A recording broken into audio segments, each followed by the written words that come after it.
Mahmudka, bana bir nakş etip berin. Bugün acaba köp gündüzlü nakşı anlağınız kep kaptı.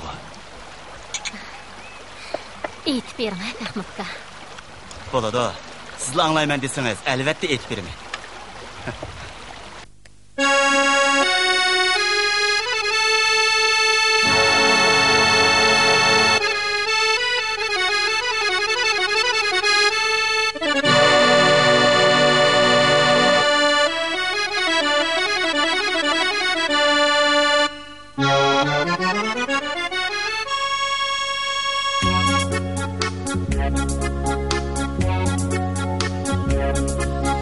Bu yollar uzun yol, menzilim yirak, mağnimen tinimsiz, argın vatanha. Qarayman intizar, aldimda öten müşküller kar qilmaz, yetsem ana.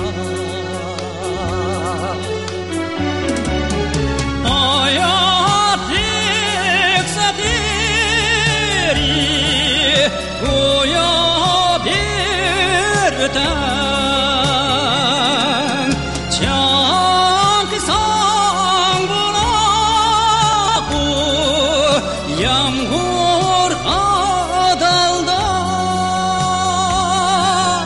ömür kimisi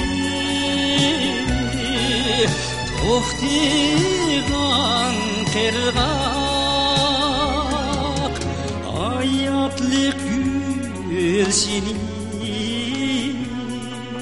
sul didimigi